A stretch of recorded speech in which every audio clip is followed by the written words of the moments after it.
Bonsoir madame, bonsoir monsieur, soyez les bienvenus dans ce nouveau numéro de Plaisir de lire comme chaque mercredi après-midi sur Zouk TV. Et comme chaque mercredi après-midi, j'ai le plaisir de recevoir un ou une passionnée de lecture et nous allons recevoir cet après-midi un invité que certains, voire peut-être beaucoup parmi vous, vous connaissez déjà puisque il avait l'habitude de passer nous faire une petite visite. C'est vrai que ça fait un moment que nous ne l'avons pas vu. J'espère qu'il n'était pas fâché avec nous.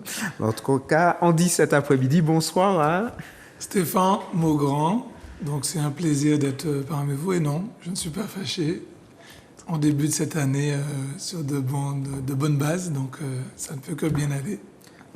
Stéphane, ça nous fait plaisir de te revoir. Nous sommes encore plus heureux d'apprendre que tu n'es pas fâché avec nous. Je pense que nous allons passer un bon moment ensemble. Et donc, comme vous savez, comme d'habitude, notre invité va nous présenter un ouvrage qui lui tient à cœur.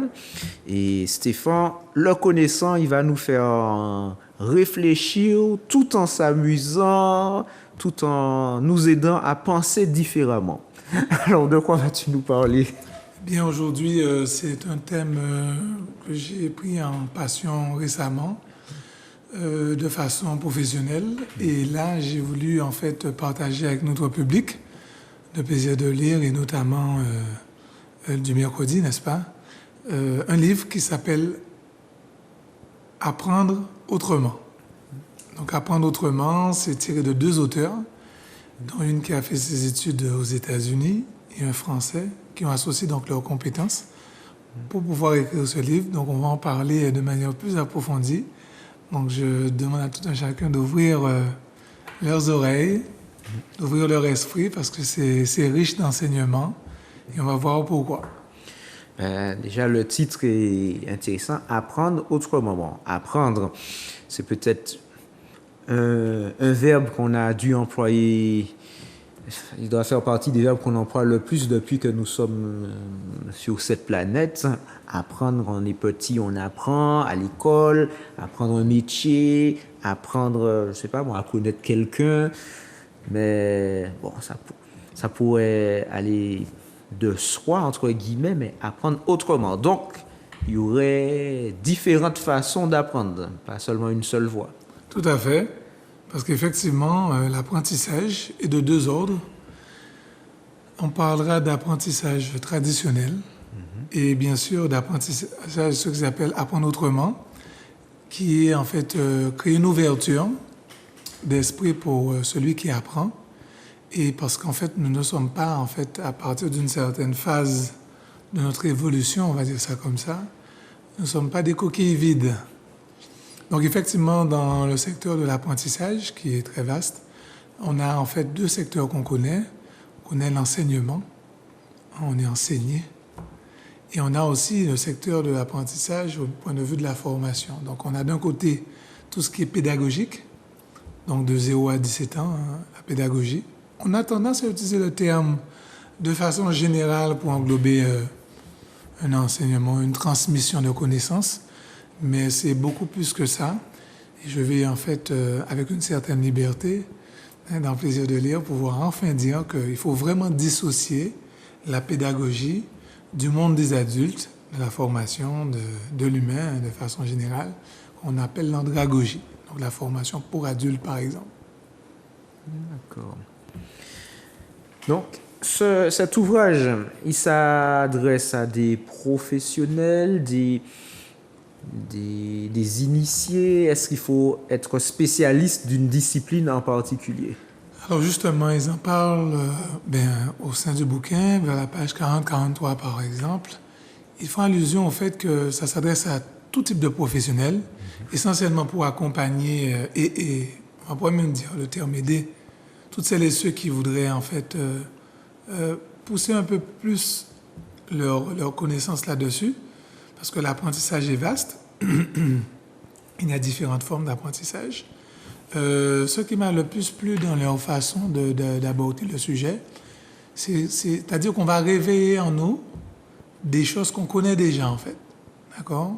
On a un certain potentiel, et en fonction de ce que l'on fait en termes d'action, de ce que l'on pense, ou de ce qu'on apprend à travers la lecture ou à travers certaines actions, on va voir qu'il y a différentes catégories dans le monde de l'apprentissage, à tel point qu'on en vient même à parler par exemple, de personnes autodidactes. Et la personne autodidacte, c'est beaucoup plus que ça, parce que l'autodidacte viendrait du grec, n'est-ce pas? Et qui voulait dire quand on manquait de connaissances vis-à-vis du grec. D'accord? Et qu'en fait, on devrait plus dire autodidacte dans la cuisine, autodidacte dans l'enseignement, autodidacte dans le sport, enfin, différents secteurs. Et c'est déjà un peu plus, on va pas dire amélioratif, c'est-à-dire qu'on élève l'autre. On n'est pas dans l'aspect d'amoindrir l'autre. Et cette notion-là m'a beaucoup plu parce que il touche du doigt la notion où, en fait, quand on apprend, on n'est pas uniquement dans le fait de percevoir la transmission de pensée de la connaissance, mais quand on apprend, c'est tout notre être qui apprend. D'accord? Lorsqu'on apprend, on a l'aspect cérébral, on a le corps qui, en fonction du toucher, de où il se situe, l'air, je ne savais pas que tout était apprentissage. En fonction de où on se situe, on se forge un caractère, mais c'est la somme de tout qui crée l'apprentissage. Et en fait, ce qui est beau dans ce monde de l'apprentissage, c'est qu'on est... Alors, ils ne parlent pas de révolution parce qu'ils apportent vraiment une nouvelle touche pour pouvoir aller au-delà de la connaissance, au-delà de l'enseignement, mais ils veulent vraiment toucher du doigt qu'on peut apprendre en fonction des intelligences. Et que lorsqu'on prend le temps de rencontrer un individu qui est en face de nous, pour répondre à ta question, n'est-ce pas, ça s'adresse à toute forme de métier, de l'enseignement aux formations, activités indépendantes. D'accord? Ça peut être du monde commercial, du monde de la formation, du monde professionnel, de l'administration. Dès qu'il y a cette notion de transmission de savoir, le livre s'adresse à eux. En partie, mais ils ont quand même laissé une petite note à toute personne qui voudrait améliorer leur façon d'aborder l'apprentissage. Et maintenant, pour ceux qui étaient de la façon dont ils ont abordé le sujet, ils ne parlent pas de révolution, mais ils restent sur le terme évolution. Pour eux, l'apprentissage est constant, quelle que soit la période nos âges, nos différences, nos cultures, en fait, tout ce qu'on veut, mais que l'apprentissage, c'est tout le temps et constamment.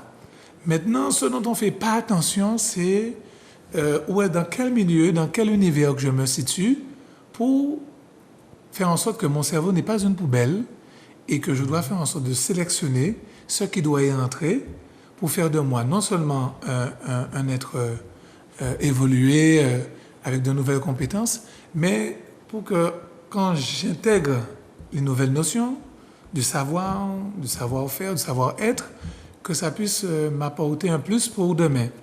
Et donc, en fait, j'ai constaté que tout ce qui nous entoure influe d'une façon pertinente, ce qui impacte notre quotidien, si on ne fait pas attention à ce que nous y intégrons.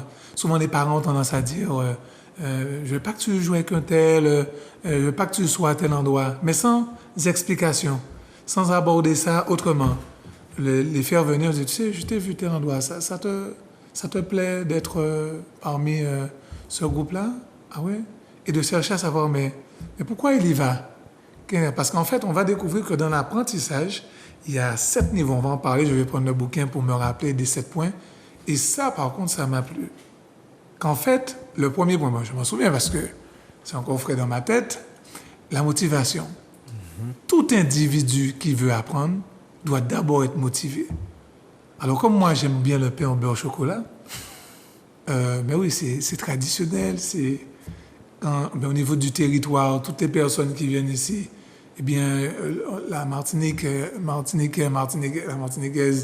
de façon générale, sont accueillants. Ils veulent toujours laisser une petite touche personnelle avant de laisser leurs convives, leurs invités s'en aller.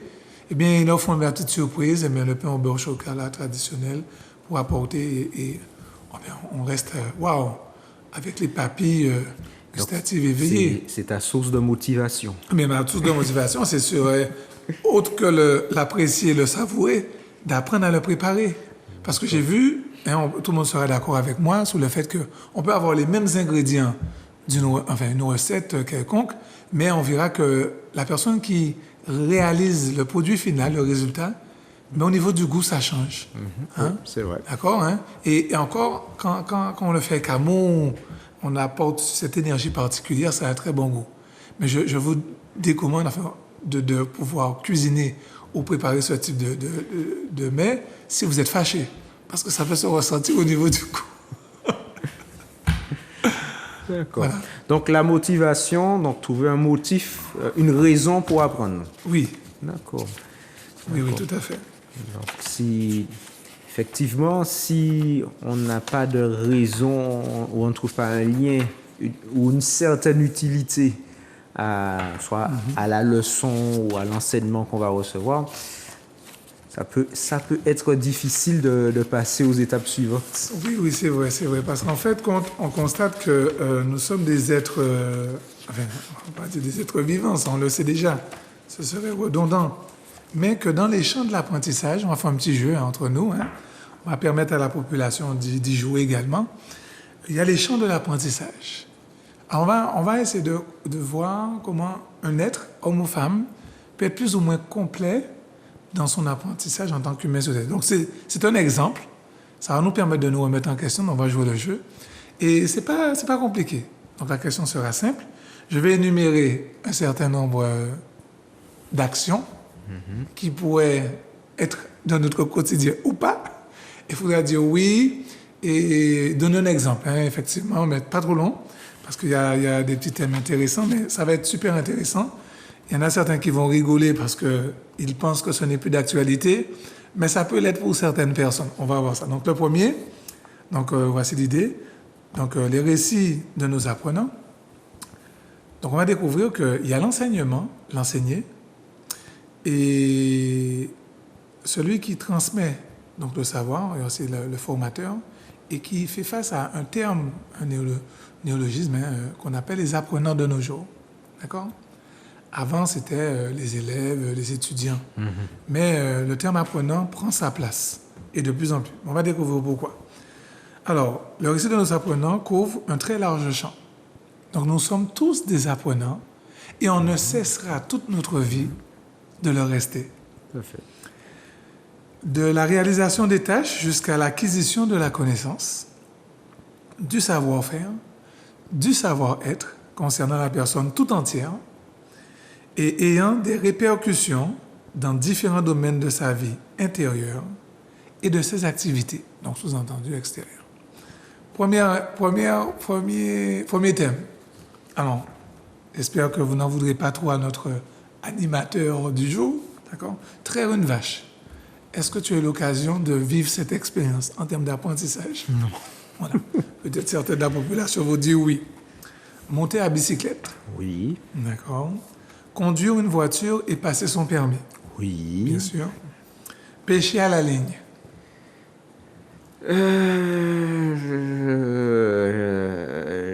Ça doit être très loin dans mes souvenirs. Peut-être un oncle avait voulu m'apprendre et puis Ouais, donc on je a ne sais pas compris, si je n'est-ce sais pas si je suis allé au bout. Oui. Moi, j'ai eu l'occasion, un petit coucou à Carl, hein. Il m'avait permis de pêcher à la ligne avec lui, et à la canne à pêche également. On a fait ça du côté du Carbet. Et aussi préparer et passer un examen. Ah oui. Voilà, la majeure partie d'entre nous, on en a. Faire du ski. Non. Ouais, à Non, montagne non. pelée, ce serait difficile. Faire du rocher ou de la haute montagne. Non. D'accord. Non, pas de la haute. Jouer d'un instrument de musique. Oui. D'accord. Planter et cultiver des légumes, Moi, non. des arbres Non. ou des fleurs. Ah bien, au sein du primaire, j'ai eu l'occasion d'avoir cette expérience C'est vrai. de planter un arbre au niveau des communes. Les maires, en partenariat avec des directeurs d'école, C'est vrai. ont permis à certains jeunes qui voudraient... Nous, moi, c'est mon institutrice, elle faisait beaucoup de choses. Donc, on la D'accord. regardait faire, mais on a... Et ouais, pas donc on vraiment- voit l'aspect de, j'aime bien le terme institutrice, on la regardait faire, mais on n'était pas. Donc on est dans l'enseignement. Donc on fait que transmettre, mais on ne peut pas le vivre, le palper, le sentir. Et on va découvrir un mot qui a souvent été utilisé et qui a été un frein pour nous empêcher d'être des êtres de certains niveaux. Même mieux qu'Elon Musk. Accrochez-vous, il y a des personnes en Martinique et aux Antilles qui pourraient même être mieux que ces personnes. On va voir pourquoi. Qu'est-ce qu'il manquait? Juste un ingrédient. Mais il n'est pas trop tard. Alors, on a dit planter, cultiver des légumes, voilà. Faire la cuisine. Oui. Ah, quand même, bien sûr, on est... Hein? Oui, oui. Braconner. Braconner? Oui. Non, non, Oh, non. Non, j'étais en train de réfléchir. D'accord. Si tu vois, c'est vraiment le sens que je connais. Voilà, ou s'il y voilà, avait un continue. autre Non, mais sens. on y arrive, Non, on y non, arrive. non. Braconnage, non. Voilà, réparer un moteur, Non, pas moi. monter à cheval, 2 fois. ok, nager, Oui. au moins parce que... On n'a pas trop le choix quand on est en Martinique et quand on est dans une commune littorale. Ok, on nous taper met à la comme ça. machine. Taper à la machine? Eh oui, ça existe encore. Ah, taper. Ah, oh. La machine, ou ça peut être un clavier, taper à la machine. Ah bon, clavier, bon, avec Oui. l'ordinateur, oui. Bon, Oui, tout à fait. d'accord. Mais taper à la machine, ça dépend comment on perçoit D'accord. dans l'information. Ensuite, tisser, Non, ok. Faire de la poterie ou de la sculpture. à distance. Sauter en parachute, Ah non, non, non. Je pense pas que ça arrive. Ouais. voilà. Donc, pratiquer un sport de combat. Ouais, comme ça, juste pour le plaisir, mais pas un truc trop sérieux et avec un adversaire à ma portée. D'accord, Donc, bon, on va reformuler ça. Pratiquer un sport de self-défense, c'est mieux. Mais c'est le même. Hein? Donc, écouter les autres, Oui, ah oui. faire une interview non directive, Oui, oui, Ok. j'espère. aménager une maison ou un appartement, Oui. d'accord, parler une langue étrangère, On essaie de se débrouiller. hein, on sent qu'il y a de la base là, découvrir son corps par le yoga, par exemple, Ah, je suis pas encore arrivé à ce stade. Peut-être un jour, mais pour l'instant, non. ou des activités de relaxation, Oui, on essaie. d'accord, la bioénergie ou la danse. Je sais pas trop mon truc. Est-ce que vous savez qu'il existe la thérapie par la danse? Ça s'appelle biodanza. Donc, on aide certaines personnes à développer d'autres compétences, de libérer le stress, de s'évader en dansant. Hein. On peut danser certains morceaux musicaux et ça nous aide du point de vue personnel à évacuer. Biodanza, donc la bioénergie Pas encore. ou la danse, d'accord. Utiliser un langage informatique. Ah non. Ah non, non, non. D'accord. non, non. Acquérir la pratique de l'analyse institutionnelle. On se débrouille. Exprimer ses émotions positives et négatives. On y travaille. Intégrer la théorie du marketing. On y travaille. Voyager dans un pays étranger. Oui, ça arrive. Ça arrive. Pratiquer la méditation. Oui, oui, méditation, oui. Après, ça dépend. Méditation. Jouer je crois, avec oui. les mots dans l'expression poétique et littéraire. Ah oui, ça, j'aime ça. Savoir se relaxer. La sieste, ça compte? Mais c'est savoir se relaxer. Oui, la sieste, ça fait du bien. Voilà, parce que se relaxer, la sieste, c'est... hein. Travailler en équipe. C'est pas mon point fort. Je suis très solo. Genre, Donc, on va avoir un petit point juste après. Accepter les autres. accepter les autres, hein, ça dépend pourquoi, ça dépend quand, ça dépend en Donc, fonction ça des veut bien humains. dire que travailler en équipe, c'est pas impossible, donc c'est réalisable. C'est bien, les réponses sont très intéressantes. On verra tout à l'heure pourquoi. Vendre ou acheter, Oui, hein. d'accord. Accepter, on l'a vu. Vaincre sa timidité ou son anxiété, Oui, je pense, un travail de toute une vie. pour certains. Oui, Tout à fait. ce qui me concerne aussi. Voilà, comprendre les lois de la nature. J'y travaille. Se soigner par la naturopathie. C'est pas On a trop- tous connu une grippe où il faut prendre un citron, eau d'accord. chaude, miel, Ah, donc, bon. gingembre, au lieu de mettre du rhum dedans. Il y en a certains qui mettent le rhum. On a connu ça. Non, je prends pas de rhum, mais, Mais- mais si tu prends les plantes... Ah, je ne bon, veux pas prendre le rhum, mais le boire. non, non, non plus. Non, non. plus, d'accord. ok. D'accord. Mais bon, si c'est prendre des plantes, des fruits pour ce... Bon, oui, en ce Mais sens-là, oui, oui. le d'accord, zeste de citron, il y a plein de choses qu'on peut faire. La cannelle, oui, oui, oui. la oui. muscade, Oui, mais oui. quand même. D'accord. Non, non, mais moi... Atomo. Non, j'imagine un les fleurs truc d'atomo. plus élaboré, mais d'accord. non, bon, on ok. est sur la base, on va pas aller trop loin. On est bien Il n'y là. a pas de souci. Acquérir le métier d'assistant réalisateur. De quoi? Bonne question. Ce serait ce de serait- quoi? Eh oui. De ma vie Ah, ou bien oui, de... on y est, c'est ça. non. Tout dépend comment on perçoit, c'est ça. Se souvenir de ses rêves et en comprendre le sens. Alors, se souvenir de mes rêves, oui. Comprendre le sens, j'ai tendance à dire qu'il n'y a pas de sens à mes rêves, surtout que j'ai des rêves parfois bien bizarres. Ok, mais oui, tant que tu n'es pas sur orbite, ça va, tu es parmi nous. Élever ses enfants. C'est un travail de toute une vie, paraît-il. Ce qui paraît, même quand les enfants sont majeurs, on reste parents. Donc, Alors, remettre en cause son système de valeurs. oui. Accepter la solitude. Oui, ça peut faire du bien. Ok, vivre en couple. Je suis marié depuis 15 ans. D'accord, mais quel bel exemple de persévérance, n'est-ce pas? Acquérir une nouvelle hygiène corporelle et alimentaire. Oui. J'ai diminué sur le sucre. D'accord, c'est bien. Parce que dit-on, pour certains, que le sucre est un poison, n'est-ce pas? Ce que j'ai entendu et Donc, ce que je lis. voilà, il faut faire attention à ça. Pas beaucoup, mais bon. Je prends mon exemple, mais moi j'aimais bien un moment donner les sodas, des choses comme ça. Et c'est maintenant que je vois qu'il est très agréable de boire des jus de fruits, de le préparer, parce qu'il y a une différence entre l'acheter et le boire, et de le préparer. OK? Il faut consacrer le Créer temps. une entreprise.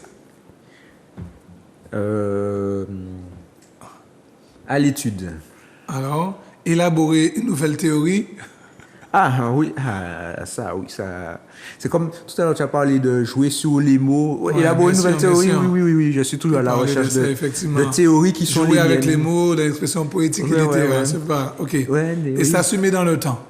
Oui. Voilà. Oui. Alors, ce qui est très intéressant, c'est que en répondant de façon générale à tout cela, ça pourrait faire de nous un homme, une femme plus ou moins complète. D'accord? On est dans le mode d'apprentissage. Sur les phases, on a dit non, peut-être, c'est pas mon truc, des choses comme ça. C'est que tout dépend du centre d'intérêt de chacun. Tout dépend de la motivation de chacun. Aussi.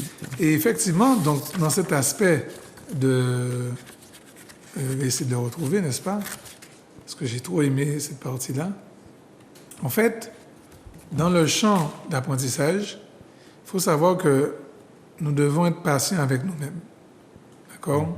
Parce que souvent, on n'a pas souvent cette patience de faire ce qui nous est demandé, ce qu'on attend de nous. C'est-à-dire qu'au niveau professionnel, par exemple, il nous est demandé d'avoir des compétences.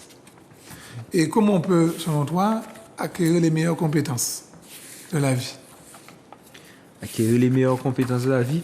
Pour un meilleur apprentissage. On dit que justement l'un des meilleurs apprentissages, si ce n'est le meilleur, c'est par l'expérience. Comment on acquiert l'expérience? En faisant des erreurs. Et en les multipliant. Donc, OK. Mais où peut-on avoir les meilleures phases et modes d'apprentissage normalement? où? Oui, il y a un lieu de base. Lorsqu'on a le privilège de cela, bien sûr. C'est pas donné à tout le monde. Parce qu'on n'y pense pas. Non, Et c'est la base de tout. dans une bibliothèque. C'est une belle image. Mais en fait, le lieu serait la famille. Ah, oui. c'est Le vrai. foyer, en fait, c'est la base de tout. Et en fait, on constate que lorsque un petit clin d'œil aux sages-femmes et aux hommes sages-femmes, l'enfant, quand il naît dans un environnement particulier. Et j'ai su que pour certains, il y a certaines fois, on donne une petite tape sur le postérieur de l'enfant ou en fonction de comment il arrive. Et tout de suite, il a besoin de ça pour parfois avoir du souffle, expirer. On l'aide.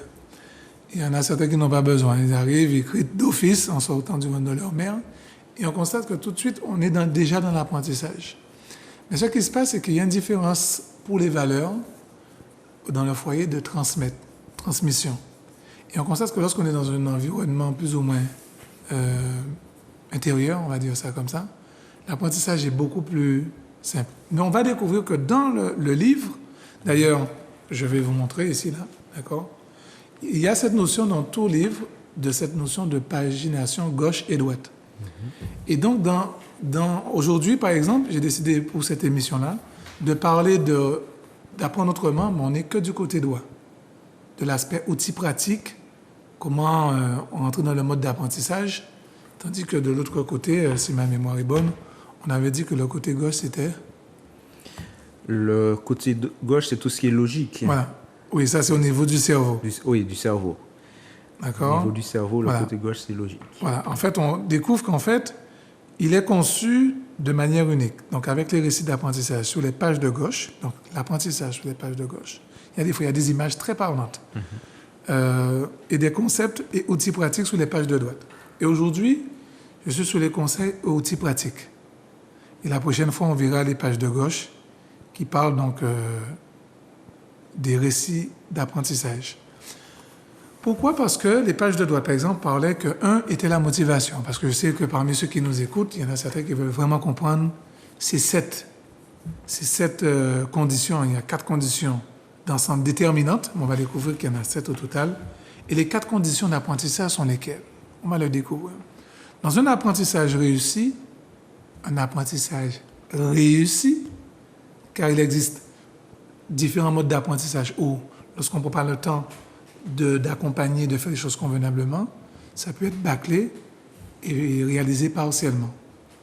Donc, on est dans la motivation de l'individu. En général, dès qu'on a un foyer dynamique avec des enfants super dynamiques, on ne sait pas trop comment les canaliser, d'accord? Ce que font les enseignants ou certains parents, lorsque les enfants posent des questions, qu'est-ce qu'on leur dit?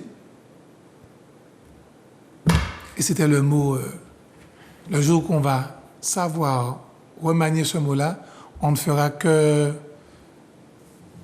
je ne dirais pas des Elon Musk, mais on fera que des êtres d'un certain niveau sur nos îles. Quel est le mot à proscrire dans notre vocabulaire? Qu'on dit souvent. On a toujours comme ça. Lorsque l'enfant est très intéressé par un sujet, il nous pose des questions pertinentes. Qu'est-ce qu'on lui dit? Il parle trop, il pose beaucoup de questions. Oui, on continue. Donc, parler, question, et après, ça aboutit vers quel mot? La curiosité. Ah, tu es un vilain défaut. Voilà. Ah. À proscrire, figurez-vous. Parce que la curiosité, selon le bouquin, est ce qui motive un individu à acquérir plus de savoir et à jouer sur son intellect, sur tout son être. Et que lorsqu'on aide un enfant ou un individu dans sa curiosité à acquérir cette information-là, qu'est-ce qui se passe lorsqu'un être est motivé, qu'on lui a donné l'information? Eh bien, ça impacte sa vie et souvent, il a plaisir à le partager. Ah, tu sais, maman, on était chez un tel, on a appris à faire le pain au beurre au chocolat, il a fait ça comme ci, comme ça. Voilà ce qui se passe. Il intègre et il a une joie à transmettre. Maintenant, tout dépend quel type de savoir que seront transmis. Parce que lorsqu'on a le savoir, qui arrive vers le savoir-faire et le savoir-être, à un moment donné, on a tendance à l'oublier, on finira par le faire savoir. On a tendance à faire un jeu de mots avec ça, mais la deuxième partie, le deuxième élément de cette dimension de conditions déterminantes pour l'apprentissage est le plaisir qu'il ou elle éprouve. Donc en fait, on a tendance à nous dire que tout ce qui est de l'ordre de l'enfance, les enfants apprennent beaucoup en s'amusant. Et les adultes n'ont plus tendance à s'amuser comme avant. Ils ont tendance à avoir une certaine posture. Mais non, c'est pas pour moi. Ça, c'est... Voilà. Alors qu'il y a différentes façons de s'amuser. Ne serait-ce pas question pour un champion, au niveau de l'intellect. On est au foot. Voilà, ça travaille beaucoup la motricité du cerveau. Au niveau psychomoteur, on a différentes façons de pouvoir grandir dans l'apprentissage. Et le troisième élément de l'apprentissage, c'est la liberté dont il ou elle dispose pour choisir le contenu et les méthodes d'apprentissage et pour suivre le rythme qui lui convient. Donc, dans la liberté de l'apprentissage, il y a certains, par exemple, parents qui veillent au grain à où ils dirigent leurs enfants, pour quel type d'apprentissage, pour l'éducation de leurs enfants. Et donc, depuis quelque temps, il existe 3 catégories d'écoles. L'école publique, l'école privée, et accrochez-vous, certains parents qui m'écoutent le savent, l'école numérique. Donc, on est dans une mouvance, et en fait, en fonction des parents, bien sûr, c'est un coût en fonction de ce que l'on souhaite et ce n'est pas toujours évident, mais en fonction de l'investissement que l'on met en eux, on accompagne dans un certain mode d'apprentissage. Et c'est important. Donc, c'est cette liberté-là. Mais ça demande des sacrifices, ça demande de l'organisation. Et voilà. Et pareil pour les adultes, il y a un moment donné où, lorsque le corps physique a fini d'évoluer, l'esprit peut ou pas soit stagner ou progresser. Donc, il y en a ceux qui continuent d'étudier, passer des masters, passer une thèse, un doctorat, même être chercheur, parce qu'ils sont soif de connaissances et ils poussent. Donc, l'apprentissage, c'est une stimulation, c'est une passion. Et donc, on constate que, quels que soient les environnements, ils font en sorte que ça soit bénéfique pour eux. Ils ont besoin de s'élever. Et c'est de cela que ça fait aussi de notre environnement familial des personnes pertinentes, avec de nouvelles compétences. Quatrième élément important, très important, qu'on ne trouve pas forcément dans le système scolaire, mais qui a tendance à évoluer, accrochez-vous bien, l'expérience vécue sur le terrain où l'apprenti peut se confronter à la réalité. Donc, qu'est-ce qui s'est passé pendant un bon moment dans notre système éducatif? Eh bien, c'était beaucoup de théorie.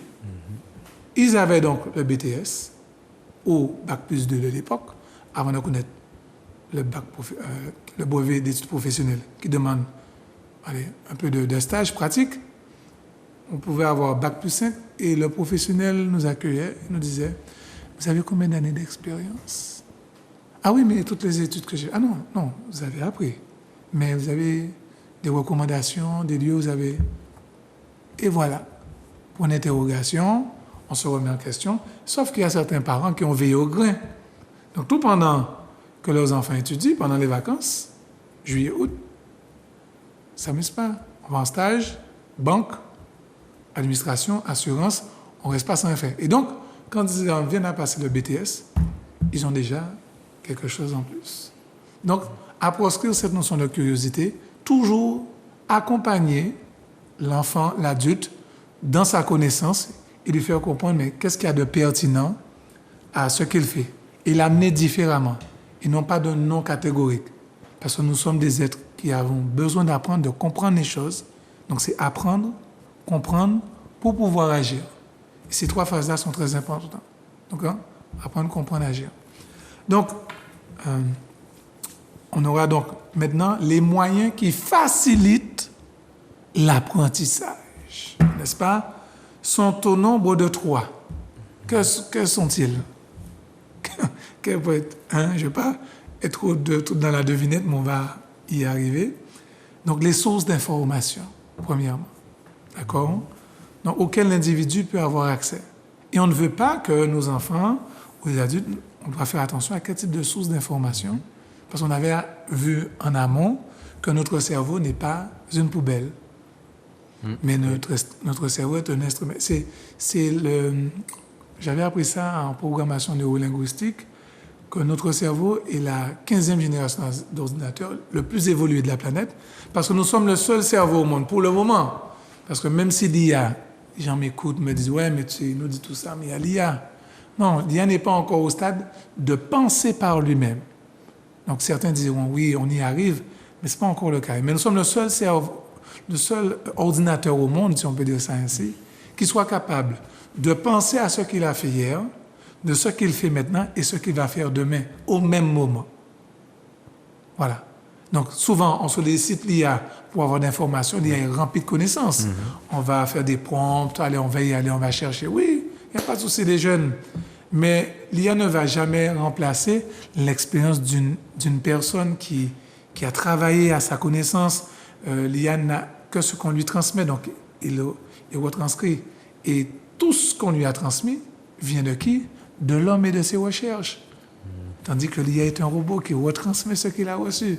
Donc finalement, nous sommes des êtres vraiment évolués dans ce monde de l'apprentissage. Et donc, il y a ce 6e point, avant l'avant-dernier. Donc, ce serait les moyens qui facilitent l'apprentissage, c'est là où les personnes qui le conseillent. D'accord? Le guide ou le stimule. C'est le rôle de l'autre. Donc, c'est où ça devient pertinent, notre apprentissage, lorsque nos enfants sont avec l'enseignant, nos jeunes sont avec des formateurs ou des coachs sportifs ou peu importe. on doit toujours chercher donc l'excellence pour s'assurer qu'il soit bien construit. Mais ce n'est pas toujours évident de savoir qui est-ce qu'ils vont rencontrer. Voilà. Donc en cherchant l'excellence, donc ça nous donne d'autres perspectives pour ce qui est à venir. Et en dernier lieu, le plus important, et qu'on n'y prête pas, sauf pour des événements, on va se reconnaître, le rôle du groupe. Alors figurez-vous, ça va intéresser beaucoup de personnes, et je ne sais pas si on a combien de temps qu'on a, on est dans le... D'accord, ok. Le rôle du groupe. J'ai maintenant une autre approche de la notion de l'apprentissage qui nous est dit, le rôle du groupe, qui est un accélérateur de l'apprentissage, figurez-vous. Donc tous nos enfants, tous nos jeunes, lorsqu'ils sont rassemblés, devraient apprendre plus vite. Et oui, voilà l'histoire. Alors, on va donner un exemple très concret. Les jeunes au foot s'éclatent. Il y en a ceux qui sont sur le banc, entre guillemets l'expression, et qui ont hâte de jouer. D'accord ? Et souvent, ils ne jouent pas. On a le domaine de la cuisine. On avait certes Masterchef ou toutes sortes d'émissions dans ce style-là, mais on prend plaisir à cuisiner. Lorsqu'on a nos grands-mères, nos mamies, qui font des repas mais d'exception, c'est le meilleur moment où les petits-enfants devraient être avec mamie.